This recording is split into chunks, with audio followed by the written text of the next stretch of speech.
కాకినాడలో జూనియర్ డాక్టర్ల నిరసన కొనసాగుతోంది. జీజీహెచ్లో నాన్ ఎమర్జెన్సీ విధులు బహిష్కరించి నిరసన తెలియజేస్తున్నారు జూడాలు. ఆసుపత్రి ప్రాంగణంలో నిరసన తెలిపేందుకు సూపరింటెండెంట్ అనుమతి ఇవ్వలేదు. తమ స్టైఫండ్ పెంచేంత వరకు ఆందోళన కొనసాగుతుందని అంటున్నారు జూడాలు. అక్కడి నుంచి మరింత సమాచారం మా ప్రతినిధి సాయి సుధీర్ అందిస్తారు.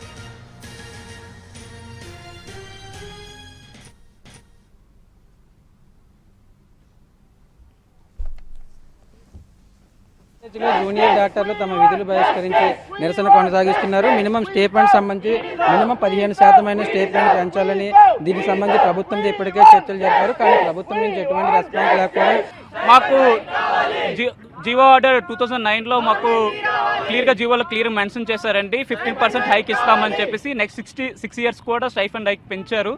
ఆ తర్వాత మళ్ళీ కొంతకాలం గ్యాప్ ఇచ్చి మళ్ళీ 2018లో 15% హైక్ ఇచ్చారండి.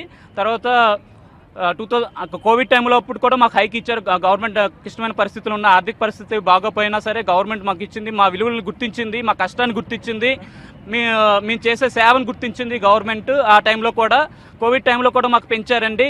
తర్వాత మళ్ళీ 2022లో మళ్ళీ స్టైఫండ్ హైక్ వచ్చిందండి. అక్కడ క్లియర్గా మెన్షన్ చేశారు 15% స్టైఫండ్ హైక్ ఇస్తామని మాకు అష్యూరెన్స్ ఇచ్చింది గవర్నమెంట్.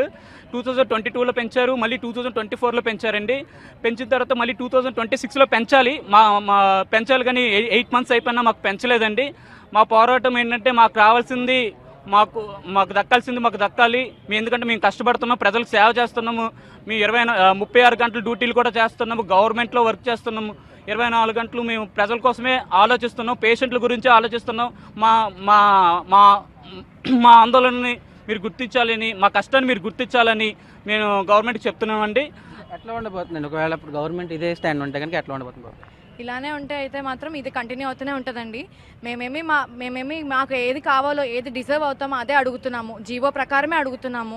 ఈరోజు మేము ఇలా దిగి వచ్చాము, అందరూ డాక్టర్స్ ఇలా వచ్చి కూర్చున్నారు అంటే మేము సర్వ్ చేస్తున్నాం కదండి. మేము నాన్ ఎమర్జెన్సీ సర్వీస్ అయితే ఎమర్జెన్సీ సర్వీస్ అయితే ఆపలేదండి, ఎప్పుడు ఆపమవి. నాన్ ఎమర్జెన్సీ సర్వీసెస్ 9 to 4 అయితే ఈ రోజు నుంచి ఆపుదామని డిసైడ్ అవ్వమండి. ఇలానే కంటిన్యూ అవుతా ఉంటే స్ట్రైక్ ఇంకా స్ట్రాంగ్ అవుతూనే ఉంటుందండి. గవర్నమెంట్ దిగి రావాల్సిందే. మేము చేసేదానికే మేము అడుగుతున్నాం, మా పనికే మేము అడుగుతున్నామండి. అన్ని స్టేట్స్తో కంపేర్ చేసుకుంటే మాది ఇంకా తక్కువ, పక్క రాష్ట్రం తెలంగాణతో కంపేర్ చేసుకుంటే మాది చాలా తక్కువ ఉందండి. ఈ రోజున ఇన్ఫ్లేషన్ రేట్స్కి, ఈ రోజున మన డైలీ మనం ఇక్కడున్న బయట ప్రపంచానికి అసలు మాకు వచ్చే వేతనం సరిపోతుందండి. స్టైఫండ్ అయితే పెంచాలండి. పెంచే వరకు మా పోరాటం అయితే ఆగదు. 3% మాత్రమే వస్తానికి ఒప్పుకుంటుంది కాబట్టి దానికి సంబంధించి ఇబ్బందులు ఉంటున్నాయి. ఖచ్చితంగా తాము సర్వీస్ చేస్తున్నామని జూడాలు డిమాండ్ చేస్తున్నారు. ఇదే విధంగా పోరాటం కొనసాగుతుంది. అదే మరోవైపు తెలంగాణతో పక్కన తెలంగాణ స్టేట్తో కూడా కంపేర్ చేసి అక్కడ చూస్తే ఇక్కడ ఇంకా స్టైఫండ్ అనేది చాలా తక్కువగా ఇస్తుందని జూనియర్ డాక్టర్లు చెప్తున్న పరిస్థితి.